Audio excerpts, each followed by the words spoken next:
the Madman! The World Championship for Hearthstone 2022 is upon us, and 16 great competitors have brought their best decks for this championship. You bring 4 decks, you ban one of them, and special controversial rule incorporated into this World Championship, never been done before. You cannot ban Death Knight.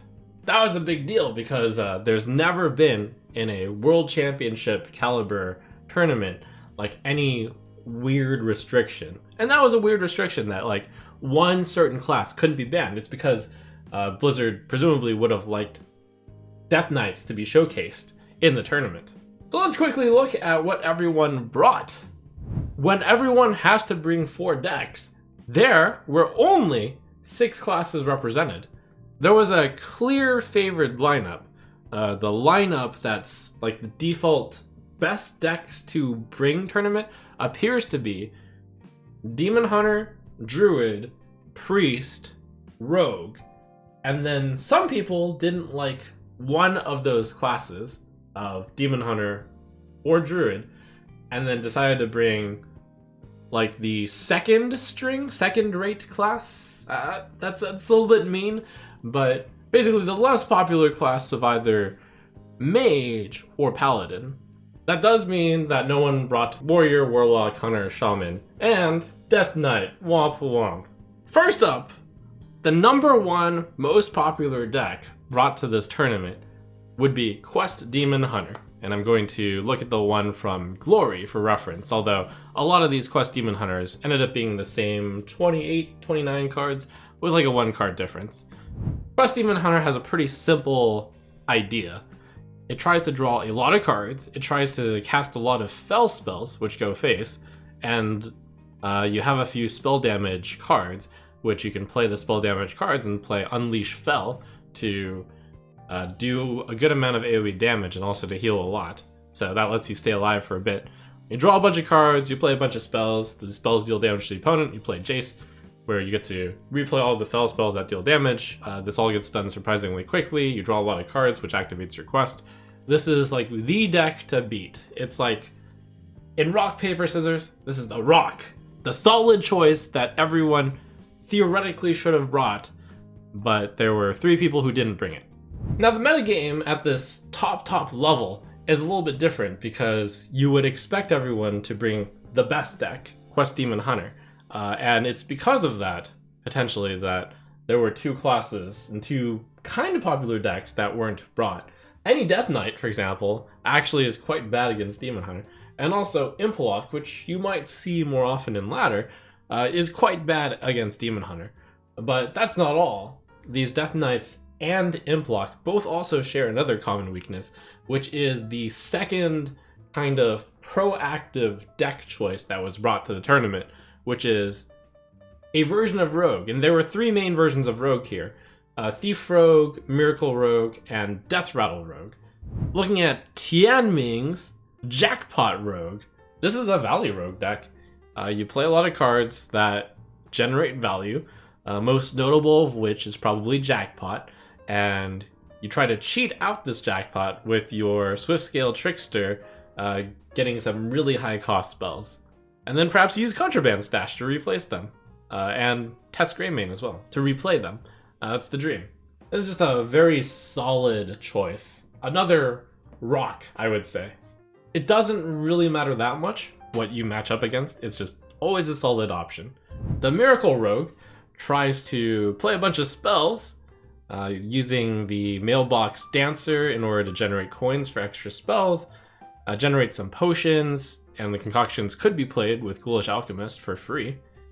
You play a bunch of free spells and a bunch of spells that make your cards discount, such as Serrated Bone Spike, and then you press the Sinstone Graveyard button and summon a 14/14 Shade, a Ghost, or a Necrolord Draka, and you casually equip a 10/3 dagger and attack them over 3 turns. By the way, you equip the 10/3 dagger on turn 2.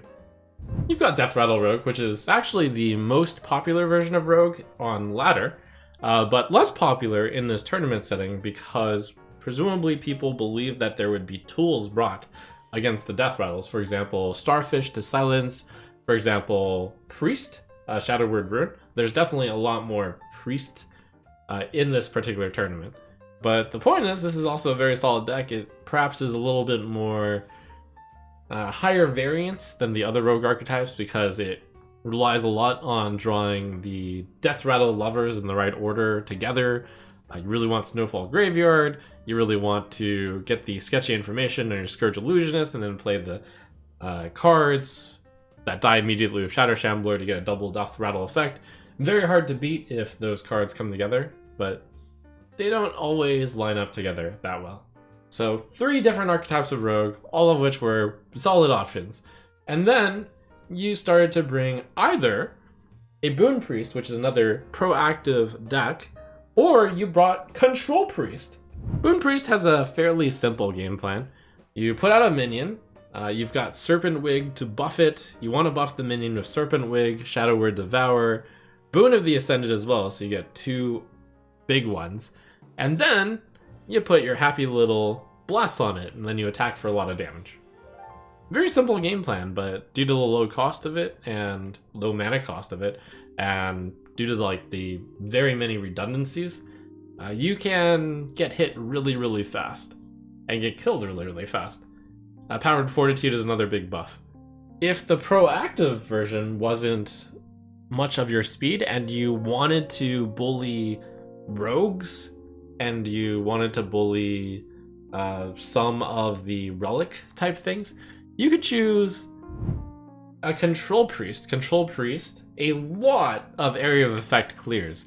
So this is really good against the rogues that summon some really big ghosts, because Light Bomb, Whirlpool, Shadow Word Ruin, these all kill the big ghosts even though the ghosts are stealthed. Deck's got a lot of survivability, so essentially you survive, you board clear the big threats, you eventually sit back and win with Cyrella or Svalna. You've also got the Shard of the Naru, which is silence for the Death Rattle Rogue. I think people who brought this Control Priest probably expected more Death Rattle Rogue, and people who avoided bringing Death Rattle Rogue probably didn't want to get Control Priested. In fact, there's a little bit of an overlap where the people who brought Control Priest did not bring Death Rattle Rogue. Every single Death Rattle Rogue is actually a Boon Priest player. So in a way, I suppose I could guess that the people who brought Control Priest expected more Death Rattle Rogue and didn't bring Death Rattle Rogue themselves because they had talked themselves into bringing Control Priest. Control Priest is also good against Boon Priest, so if you expect there to be a priest brought and one of the priests is worse than the other in a direct matchup, perhaps you should bring the Control variant. Now, one of the decks that Control Priest is actually bad against is Ramp Druid. Take a look at X Blize's list. Ramp Druid has the option of either bringing Celestial Alignment or not bringing Celestial Alignment. It turns out that Celestial Alignment is bad against decks that are more proactive, so that would be Rogue and Demon Hunter, and we know how many of those were brought, so I would think that Celestial Alignment might not have been a great choice to bring in your Druid. The goal of Ramp Druid is, despite the Sire Denathrius nerf, is still in this deck. Ramp up a lot, play Guff, get a lot of mana, and have a bunch of things die and play Sire Denathrius in order to stabilize and maybe kill them. In case that isn't enough, you can play the good old Bran into a Nubricon, into Astalor, Astalor, Astalor, Astalor, Astalor, Astalor, and you do a lot of damage. For people who wanted a more general proactive lineup, Druid was a solid option. Ping Mage is also a solid option. We'll take a look at Bunny Hopper's list. Ping Mage is a little bit more of a control option, a little bit similar to Control Priest, I would say, because it's got anti-aggro control elements between Flurry, Blizzard, some armor gain. Mass Polymorph is here in order to really target the Death Rattle Rogue. You got Solid Alibi in order to stay alive. Is a little bit of a controlling deck, but it also has its own game plan. You simply play Wildfires, you play your Magister Dawn Grasp, you build up your hero power, and you kill them over time with it.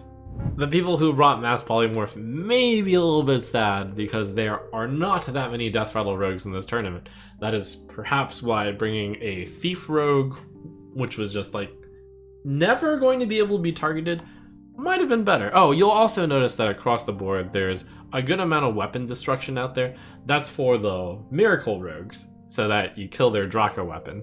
And then the 9th type of deck you can bring, and this is a little bit tough because only 4 people brought Paladin, and it's like 2 and 2.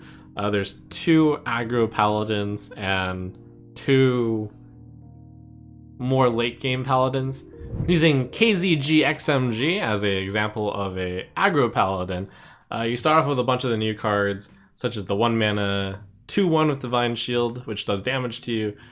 Use the 3 mana +3/+3 Divine Shield, which also deals damage to you. Holy cow, this guy is actually running Invigorating Sermon. Amazing. But yeah, swarm the board, kill the opponent, finish with the high end of the Countess. You've also got Order Paladin, which has the big cards on the top, such as Jailer, Cariel, Anachronos.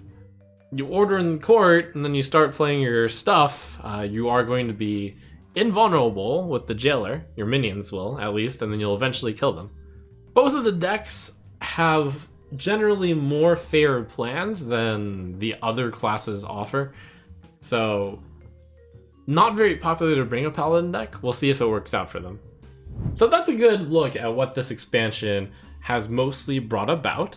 Many of the decks are similar to as they were before this expansion.